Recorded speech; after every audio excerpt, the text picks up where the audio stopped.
আমার কথা হচ্ছে, শেষ কথা, বিজয় সরণিতে মৃত্যুঞ্জয়ী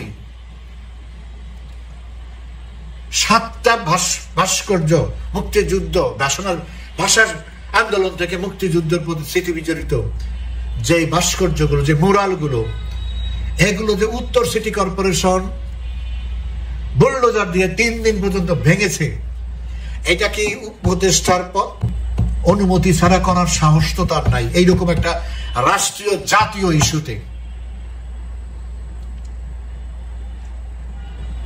এটার কঠিন জবাব দিতে হবে আসিফ মাহমুদকে। তার সম্পূর্ণ তার নির্দেশনায় ঢাকা উত্তর সিটি কর্পোরেশনের বুলডোজার দিয়ে এই জাতির ঐতিহ্য মুরালগুলো ভেঙে দিয়েছে।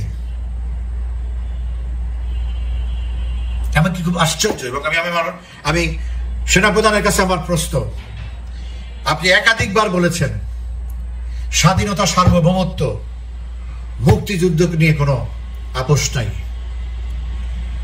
আপনার চোখের সামনে ক্যান্টনমেন্টে, আপনার আরেকটা জাদুঘরের সামনে, সামরিক জাদুঘরের সামনে পাশে,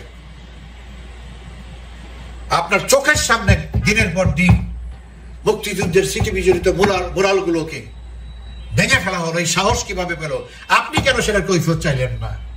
আপনি হয়তো বলতে পারেন আমি সেনাপ্রধান, আমি তো সরকার না, আমি সরকারের অংশ, রাষ্ট্রের অংশ না। আজকে কোনো বৈধ নির্বাচিত সরকার নাই, যার জন্য সেনাবাহিনীর ক্ষমতার জোরে, বন্দুকের জোরে সরকার রাষ্ট্রীয় ক্ষমতা দখল করে আছে।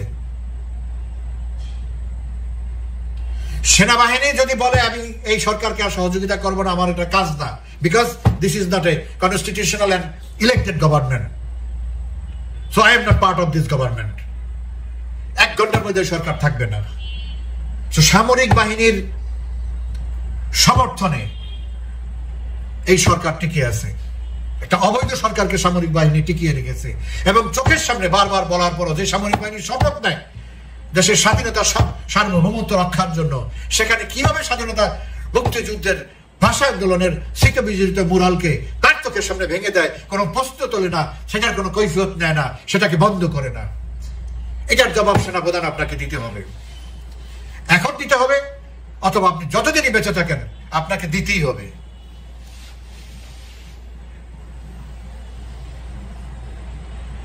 আসিফ মাহমুদের চাকরি তো যাবে না, কারণ আসিফ মাহমুদ হলো ক্ষমতার উৎস।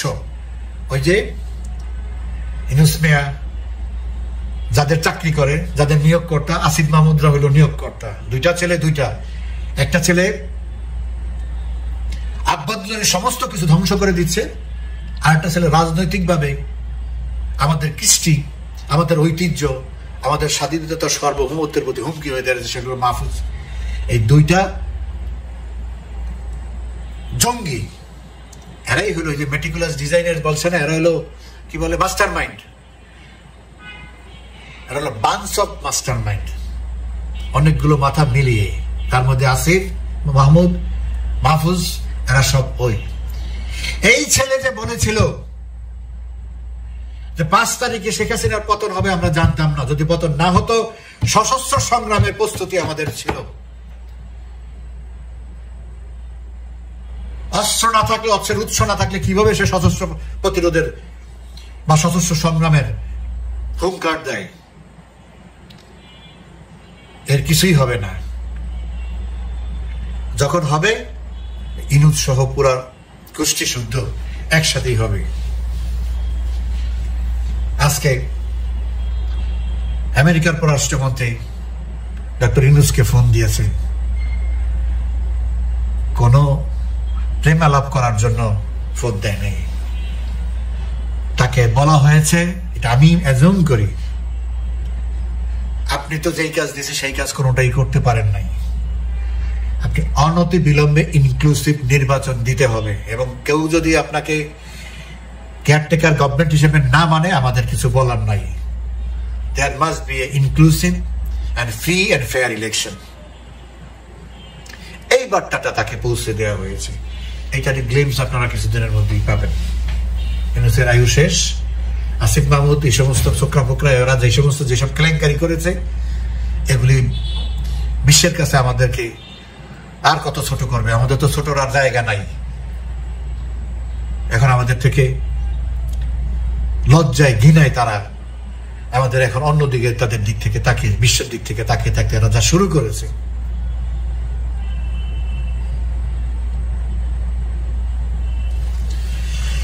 ভালো থাকবেন, ধন্যবাদ সবাইকে।